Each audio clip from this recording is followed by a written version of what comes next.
Hello everyone, welcome back to YouTube channel study with Purwal sisters. तो कैसे हो आप सब? आई होप कि आप सब अच्छे होंगे। तो देखिए, आज हम क्लास 11th की एक्सरसाइज 2A की क्वेश्चन नंबर सेकंड स्टार्ट करेंगे। क्वेश्चन नंबर फर्स्ट में प्रीवियस वीडियो में करवा चुकी हूँ, जिसकी लिंक आपको डिस्क्रिप्शन बॉक्स में मिल जाएगी। तो देखिए, क्वेश्चन नंबर सेकंड स्टार्ट करेंगे आज। तो क्वेश्चन नंबर सेकंड है हमारा, इफ़ ए इक्वल टू, हमें ए का पेयर दिया हुआ है और एंड बी इक्वल टू, हमें ए और बी के पेयर दिए हुए हैं और हमें बोला है then find a into B, यानी कि हमें ए और बी का मल्टीप्लाई फाइंड आउट करना है। ये हमें दोनों पेयर दिए हुए हैं, ए और बी की वैल्यू दी हुई है। तो देखिए, इफ़ ए इक्वल टू, सबसे पहले तो अगर कोई भी क्वेश्चन होता है, अगर हम उसका आंसर उसे सॉल्व करते हैं, जो हमें क्वेश्चन में गिवन दे रखा होता है उसे ज़रूर लिखना चाहिए, ताकि हमें, अगर आपको नहीं आता है तो भी बहुत बार ऐसा होता है इसके पॉइंट्स मिल जाते हैं, आपको हाफ या एक नंबर मिल जाता है, ये बेनिफिट होता है इसका। तो यहाँ पर अब लिख दीजिए, इफ़ ए इक्वल टू, जो गिवन है वो लिख दिया हमने, और हमें क्या फाइंड आउट करने को बोला है, a into B equal to, हमें फाइंड आउट करना है कि ए इंटू बी का मल्टीप्लाई क्या होगा। तो ए इंटू बी फाइंड आउट करेंगे तो ए की वैल्यू रखेंगे 1 और 2 इसका पेयर, और इंटू बी की वैल्यू 2 और 3 इसका पेयर। फिर उसके बाद अब इसकी वैल्यू फाइंड आउट करेंगे। तो सबसे पहले जब हम वैल्यू फाइंड आउट करते हैं, तो यहाँ पर जो एक डिजिट का होता है इसका, हम हर एक आगे वाली हर एक डिजिट में इसका मल्टीप्लाई करते हैं। जैसे कि 1 का 2 के साथ करेंगे तो इसका एक पेयर बन जाएगा 1 2। फिर साथ में कॉमा लगाते जाना है, कॉमा लगाएंगे तो 1 का 3 के साथ इंटू करेंगे तो 1 और 3 का पेयर बन गया। फिर यहाँ पर 2 का 2 के साथ करेंगे, यहाँ पर इसका मल्टीप्लाई करेंगे तो 2 और 2 का एक पेयर बन जाएगा। फिर सेकंड का, आई मीन 2 का 3 के साथ करेंगे तो 2 और 3 का भी एक पेयर बन जाएगा, और ये हमारा पेयर कंप्लीट हो गया। ये हमारी ए इंटू बी की वैल्यू फाइंड आउट कर ली हमने। बहुत ही सिंपल है, बस थोड़ा सा ध्यान से समझने की जरूरत है कि एक डिजिट का हर एक एक एलिमेंट में होगा।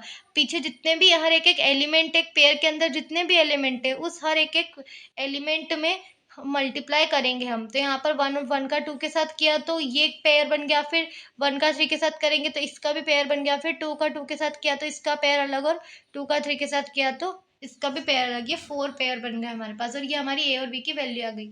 ये हमारा आंसर है। आई होप समझ में आया होगा आपको। इसके बाद थर्ड वाला है हमारे पास, इसमें हमें ए का पेयर दिया हुआ है, बी का पेयर दिया हुआ है, और हमें बोला है find a into b and b into a. यानी कि अभी इसमें हमें क्वेश्चन नंबर सेकंड में हमें सिर्फ एक चीज़ बोली थी कि ए इंटू बी फाइंड करना है, लेकिन इसमें हमें क्या बोला है, ए इंटू बी भी फाइंड करना है और बी इंटू ए भी फाइंड करना है। तो सबसे पहले तो वही जो गिवन था उसे लिख लेंगे, ए की वैल्यू, बी की वैल्यू, और हमें क्या क्या फाइंड आउट करना है, ए इंटू बी और बी इंटू ए। तो देखिए, ये फाइंड आउट करना है।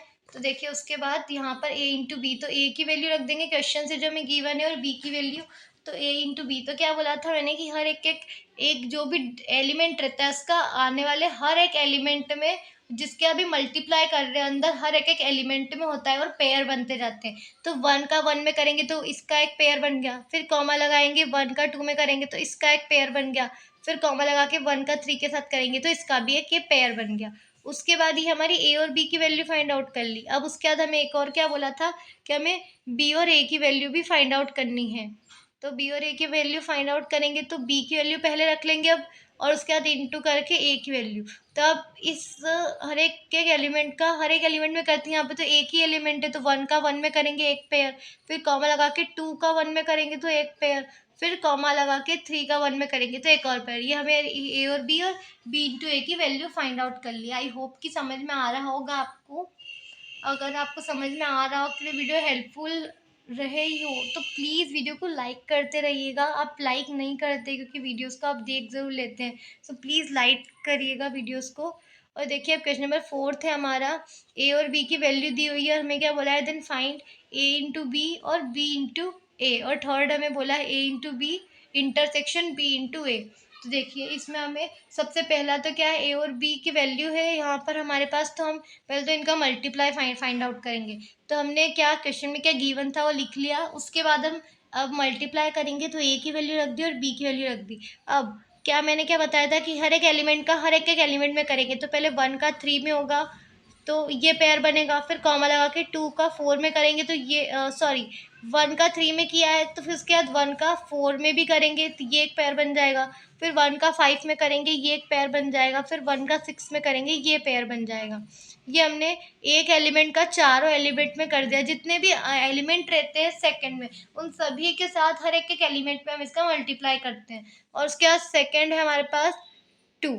इस 2 का हम इन चारों में मल्टीप्लाई करेंगे तो 2 का 3 में करेंगे ये पेयर बन जाएगा, फिर 2 का 4 में करेंगे तो ये पेयर बन जाएगा, फिर 2 का 5 में करेंगे तो ये एक और पेयर बन जाएगा, फिर 2 का 6 में करेंगे तो ये एक पेयर बन जाएगा। और साथ में बीच में कॉमा भी लगाते रहिएगा ना क्वेश्चन, मतलब कॉमा लगाना भी ज़रूरी है, इट्स इम्पॉर्टेंट। फिर 3 का 3 में करेंगे तो फिर ये पेयर बन जाएगा, फिर कॉमा लगाएंगे, 3 का 4 में करेंगे ये पेयर बन गया, फिर 3 का 5 में करेंगे ये पेयर बन गया, फिर 3 का 6 में करेंगे तो ये पेयर बन गया।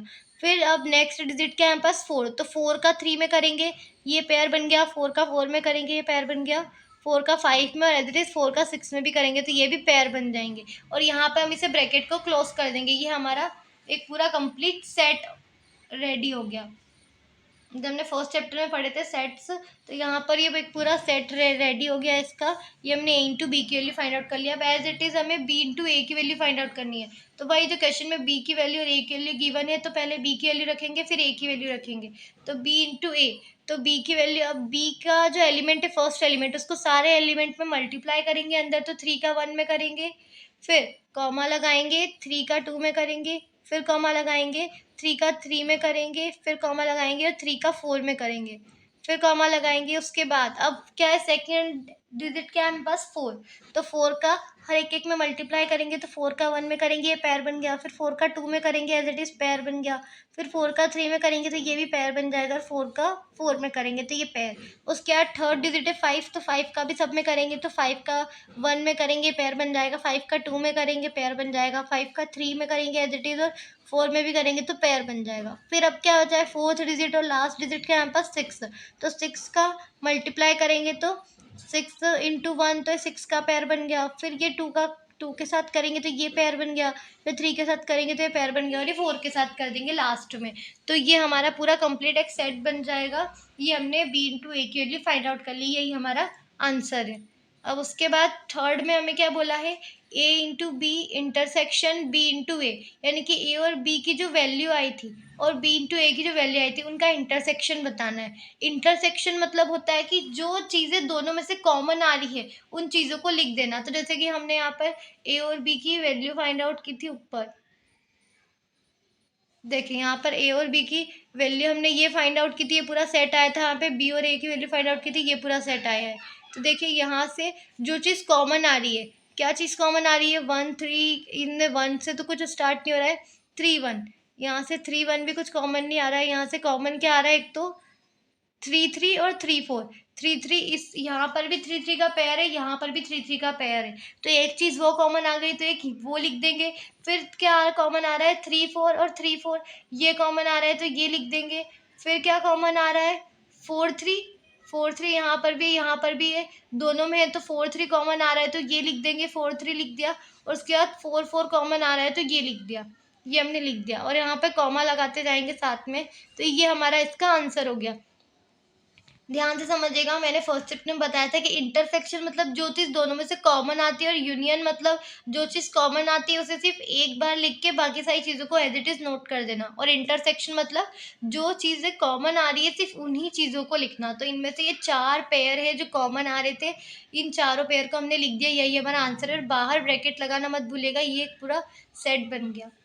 अब देखिए as it is question number 5 में क्या बोला है, हमें ए का पेयर दिया है और बी का पेयर दिया है, और देन क्या बोला है, then show that a into B not equal to b into a, यानी कि हमें ए इंटू बी की वैल्यू फाइंड आउट करनी है और बी इंटू ए की वैल्यू फाइंड आउट करनी है, और हमें ये बताना है कि वो दोनों इक्वल नहीं है। तो सबसे पहले ए और बी क्वेश्चन में दिए हुए ए और बी की वैल्यू फाइंड आउट करेंगे, तो जीरो का सबसे पहले जीरो में मल्टीप्लाई करेंगे तो 0 0 ये पेयर बन गया। फिर कॉमा लगाएंगे, 0 का 1 में भी मल्टीप्लाई करेंगे तो ये क्या बन जाएगा, ये एक पेयर बन जाएगा। फिर सेकंड है -1, इस -1 का इन दोनों में करेंगे, अब इंटू, तो -1 का 0 में करेंगे तो ये एक एलिमेंट बन गया। कॉमा लगाएंगे, फिर -1 का 1 में करेंगे तो ये एक एलिमेंट बन गया, और यहाँ पर ब्रैकेट क्लोज कर देंगे। उसके बाद अब क्या बोला है, बी इंटू ए, यानी कि बी का जो है ए में मल्टीप्लाई करना है, यानी कि इसका इसे मल्टीप्लाई करना है। तो यानी कि अब 0 इंटू 0 कितना हो जाएगा, एक पेयर ये बन जाएगा। फिर 0 का -1 में करेंगे तो ये एक पेयर बन जाएगा। फिर ये यहाँ पर क्या है, सेकेंड एलिमेंट 1, तो 1 का 0 में करेंगे तो 1 0, और यहाँ पर 1 का -1 में करेंगे तो 1 और -1, ये हमने पेयर बना दिए। ये 4 पेयर बन गए। अब देखिए ये चारों कॉमन तो नहीं है, ये चारों अलग-अलग है, सिर्फ़ इनमें ये एक चीज़ कॉमन आ रही है कि 0, 0 कॉमन है इसमें, बाकी और कुछ भी कॉमन नहीं है। तो ये क्या हो जाएगा, नॉट इक्वल हो गया, तो हम क्या लिख देंगे, A into B not equal to B into A, hence proved. ये हमने प्रूव कर दिया। हमें यही बताना था कि A इंटू बी है नॉट इक्वल टू है B इंटू A के, तो ये हमने प्रूव कर दिया। तो आई होप कि आपको समझ में आया होगा। अगर आपके लिए वीडियो हेल्पफुल रही है तो प्लीज़ वीडियो को ज़्यादा से ज़्यादा लाइक करें और चैनल को सब्सक्राइब कर दीजिएगा नेक्स्ट वीडियोज़ के लिए। Thank you.